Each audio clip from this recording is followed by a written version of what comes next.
Biker Adventure YouTube channel. Magandang gabi mga kabiker.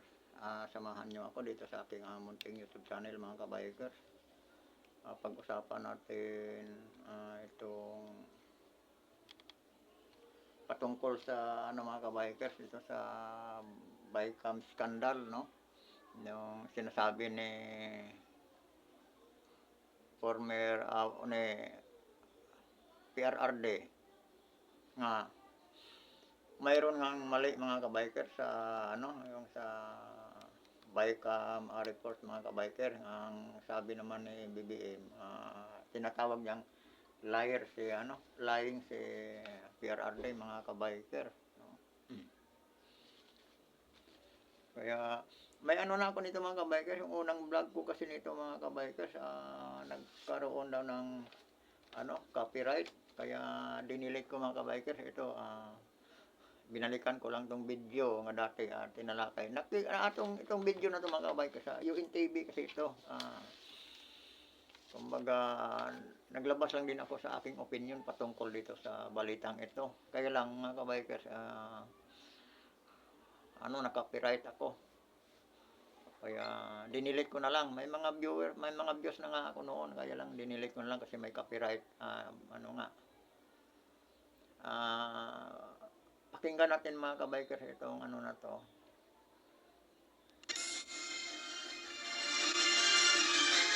Ayon kay Pangulong Marcos, alam mismo ni dating Pangulong Duterte na hindi maaaring lagdaan ang panukalang budget nang may blankong halaga o walang nakalagay na items. He's lying. He's a president. He knows that you cannot pass a GAA without with a blank. He's lying. He's lying because he knows perfectly well that that doesn't ever happen.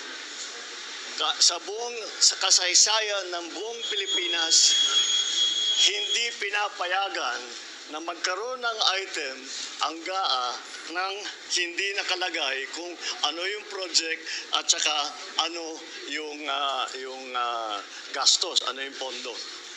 So, tama yung sinasabi ni mga kabikers, no, yung sinasabi ni BBM, no? Hindi nga daw pwede pirmahan niya yung sa GAA kung mga proyekto nga walang nakalagay na mga kabikers. Kumbaga hindi kumpleto, walang detalyado ang kung sa baga. Kaya lang mga kabikers, yung ini-expose ni PRRD doon pa lang sa sa Bicam report pa lang mga kabikers, no? Sa Bicam ang pinag-usapan dito, di ba? Kumbaga si BBM, sinusubuan siya ng kanyang mga alipuris ng na naman mga kabikers, itong mga sindikato dito sa Kongreso, no? Ito dito talaga ang pinaka the biggest syndicate in the Philippines is nasa Kongreso mismo at saka nasa Kongreso at saka Senado. Ito sila mga kabikers, minamanipula talaga nila itong mga sindikatong ito ang budget ng bayan, di ba? Ang pambansang budget. Kasi diyan sa Appropriation Committee mga kabikers, diyan talaga kinakatay, diyan talaga ang talaga yun, slaughter talaga ng mga sindikato, slaughter diyan nila kinakatay ang budget ng bayan, di ba? O katulad noong pumutok ngayon na mga blank items sa sa Bicam, di ba? Pagpasa doon daw, kung totoo yung sinasabi niya, wala siyang napirmahan ng blanco, ibig sabihin, sino ang pumill up noon? Samantalang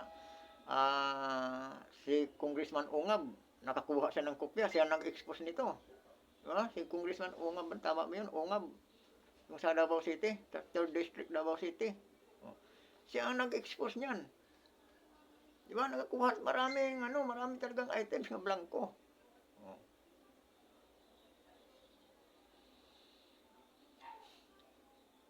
Ngayon mga ka-bikers, yung iba namang senador, nagmamalinis parang naman ka-bikers kasi bulabog eh.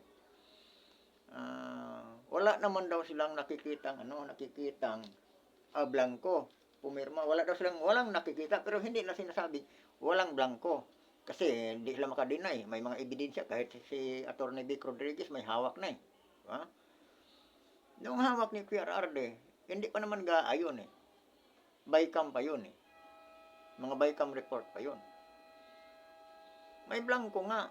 Ang problema, pinipirmahan na, may mga pirma na. Maraming pumipirma. Dapat yun mga kabayan, mananagot sila noon. Mga kababayan, ano, mananagot ang mga sindikatong nakapirma dyan. Kasama ang chairman sa Finance Committee, si Crispo. Isa din to, lagi ko nang pinangalanan to sa mga vlog ko, mga kabayan, isa tong membro. Ang Senate President ay membro din sa sindikato. Diba? Itong si Crispo, marami sila. Risa Hontiveros, JB Ejercito, si Jingo Estrada,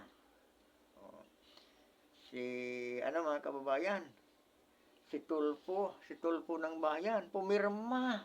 Di ba? Napakatapang nito, pumirma si Tulfo ng Bayan. Ano ba yan? Si Chis Escudero, mga kabaykers, pumirma. Diba? Isa to sa mga nangloko sa atin. Ito, membro to sa mga sindikato. Ang ating Tulfo ng Bayan, binoto yan. Kahit ako, binoto ko rin yan. Kasi ang inasahan ko, talagang fighter yan. Siya ang uusig didipinsa sa bilang representative ng mga Pilipino. Pero wala mga kabaykers. Tumiklop si Tulfo ng Bayan.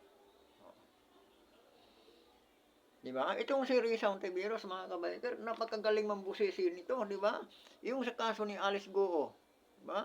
Pati birth certificate nakuha nila, diba? Pati yung sa eskwelahan, pati yung kung saan nagtapos ang elementary, nakuha nila, inaalam nila. Kung sino-sino yung mga kaklase, kung kailan nag-graduate ng high school. Si Alice Goo nga, nakalimutan na kung kailan siya nag-graduate. Maloko-loko dito sa Alice Goo, Mayor Alice Goo. O sa bagay, ako hindi ko na rin perfect kung anong year talaga ako ang graduate ko ng nakatandaan ko 84, 85 nag-graduate ako ng pero hindi ko na rin minsan parang hindi ko na rin mag-iisip ako anong year mga ako nag-graduate. Pero nag-graduate ako ng mga kababayan. Ito si Alice Goo, mas bata pa to eh. Pero alam nila itong mga sindikato sa Senado, pati sa Kongreso. Lahat hinalungkat nila, pero nagkapagtataka yung mga hindi interested ng mga kaso, mga kabaykers, katulad ni Alice Goo. Kawalan ba sa atin yun, si Alice Goo, kung di nila usigin yun? Kawalan ba ng mga Pilipino yun? Diba? Binibigyan nila ng halaga yun si Alice Goo, hindi naman yung kawalaan sa mga mahihirap ng mga Pilipino eh. Itong 2025 budget mga kabaykers, ito ang kawalaan natin. Kasi tax natin to eh. Di ba? Pumirma sila, nga wala naman daw silang nakitang blanco. Ano yung katarantaduhan? Ano yung kagaguhan? Nasaan na yung talas ni Risa Hontiveros? Nga pati mga birth certificate, pati mga record ng nakukuha niya.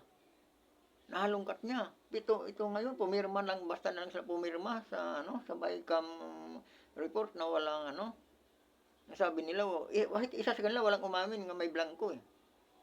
Hindi naman sila sinasabing wala, pero wala, ang isa lang sinasabi, wala daw silang nakikitang blanco. Katarantaduhan yan eh.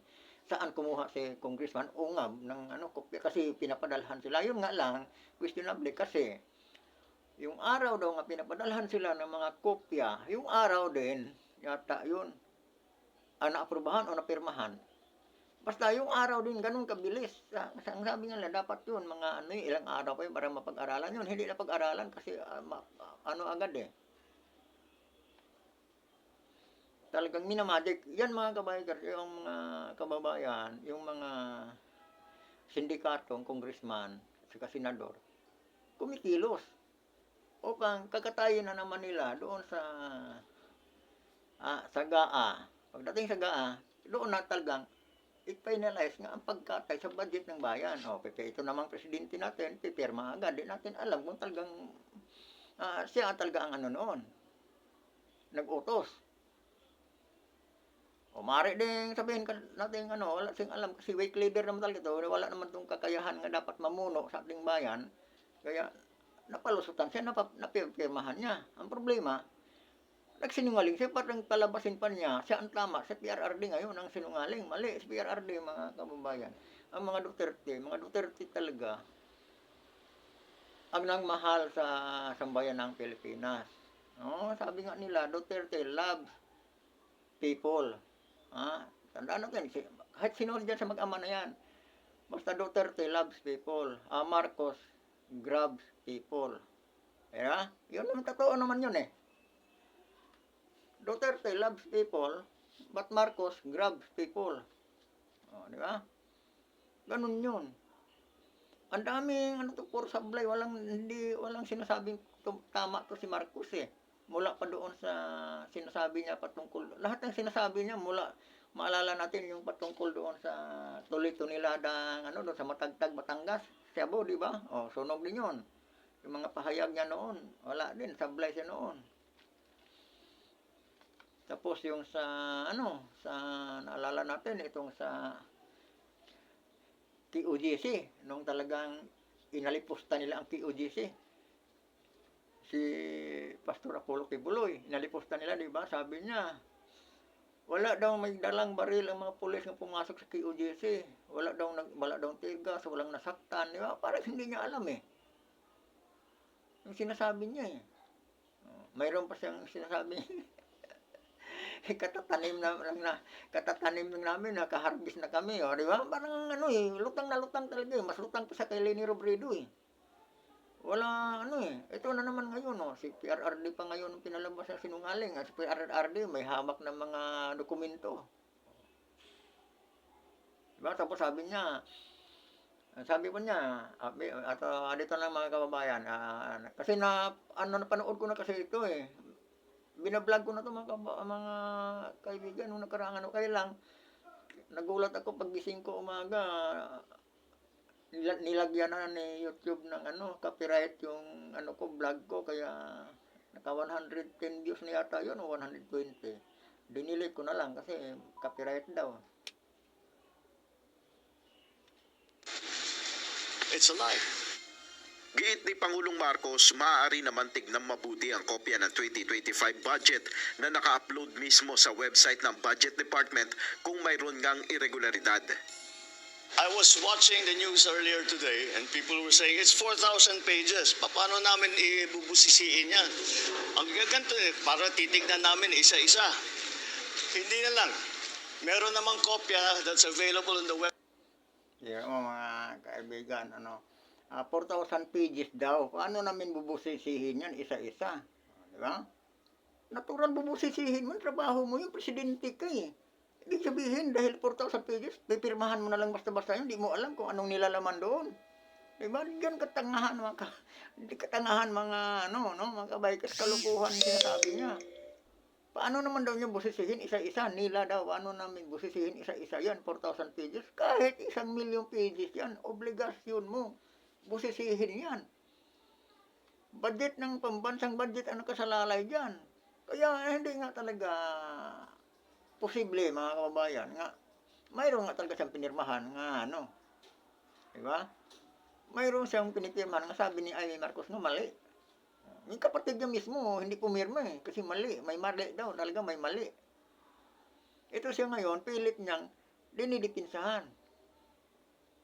Nga lying daw si Duterte kahit ni minsan mga kababayan sa pamumuno ni Duterte, kailan ba ninyo naalala nga si Duterte may kasinungalingan nga sinasabi? Kailan ba nagsabi si Duterte nga para bang nililinlang niya ang mga Pilipino? May naalala ba kayo? Tuloy tayo mga kaibigan. Website of BBM, tignan ninyo, huwag na ninyong busisihin isa-isa. Hanapin nyo yung sinasabi nila na blank check. Tignan ninyo kung meron kahit isa para mapatunayan na tama ang sinasabi ko kasi nungalingan yan. That's my reaction. Ay naman kay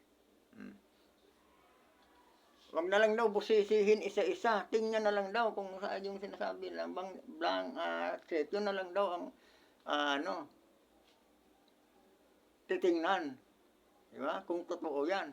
may sinasabi pa siya doon sa ano, website, 'di ba? Pero mga ka-bikers, ang website hindi na maano mga ka-bikers, hindi na ma-access. O, 'di ba? Ibig sabihin may tinatago sila. Hindi na ma-access mga ka-biker ang website na sinasabi niya, yung sa DBM. Ibig sabihin niloloko tayo. Kung hindi na ma-access, ibig sabihin inaano nila yon. Bakit? Mayroon silang may tinatago sila. 'Di ba? Sige mga ka-bikers, patuloy pala tayo. Executive Secretary Lucas Bersamin, fake news at malisyoso ang sinasabing may blankong halaga o items sa 2025 GAA. Dapat anya itong kondenahin bilang isang kriminal na gawain. Sa pahayag naman ng Department of Budget and Management, ang bill na ipiniresinta at nilagdaan ng Pangulo ay kumpletong dokumento. Wala rin itong blankong pahina o nawawalan detalye. Sa anumang pagkakataon, hindi maglalabas ang executive branch ng GAA na may blankong pahina o numero. Nito lamang weekend sa isang podcast na kasama si Yun mga ka-biker, dahil may pumutok, ini-expose sila sa PRRD at saka si Congressman Ungab. Dapat yun, inimbestigahan muna nila. No? Lalo na yun si Lucas Bersamin. Inimbestigahan mo nila talaga kung gaano katotoo yan kasi may mga pinakita sila eh. Ay pinagtakpan dapat din pati si Bersamin dito mananagot. Isa din siya ng loko sa taong bayan. Kataksilan to mga ka-biker. Ginagago nila tayo. Di ba? Minamanipulan mula pa noon. Pagdating dyan sa GAA, sa appropriation, general appropriation,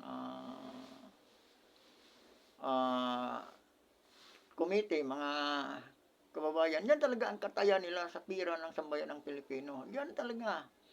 Maalala natin yung kinamkam nila, yung pera ng PhilHealth. Anong sabi ni Raprito? Ang sabi niya, sumusunod lang kami sa batas. Paano? Nasa batas yung pagtanggal nila kasi yan din pinaano sa GAA. Pinipirma, niratipikahan din ng mga senador. Pinipirmahan nila. Oh. Nagiging batas. Kaya yun, ang sabi, pinagmamalaki pa ni Raprito, sumusunod lang daw sila sa batas, nung nagkasisihan na. Di ba? Ito rin ngayon nakalusot na. O, pinirmahan na ng presidente. Lumusot na sa GAA eh. Na sa GAA, batas na yun. Kaya yung mga ini-insert, kasi mahilig to si Romualdez at saka si, Saldico mga ka-biker sa insertion. Diyan sila magaling eh. Ini-insert tapos pagdating sa binabawasan yung ibang department ng gobyerno. Binabawasan ng bilyon-bilyon ang mga budget. Tapos mayroon din silang isinisingit tulad dito mga ka-biker. At mga ka-biker, hindi ko na lang masyadong pahabain itong video na to. Baka mamaya, hindi ko pa alam, baka mamaya ano na naman ulit nito. Gagawin na naman copyright ni YouTube ito. Maraming salamat na lang mga ka-bikers. Naglabas lang ako ng aking sariling opinion mga ka-bikers dito sa patungkol sa issue ito. Ng mga na to mga ka-bikers. Kasi ilang araw ko na tong na-vlog kaya lang dinilit ko dahil nga doon sa copyright daw. Kaya mga ka-bikers, maraming salamat sa pagpaunlak nyo dito sa aking munting YouTube channel. Sana huwag nyo kalimutan mag-subscribe dito sa aking munting YouTube channel mga ka-bikers. Magandang gabi at muli. Maraming salamat sa inyo at saka sa ating mga subscriber. Maraming salamat sa inyong lahat.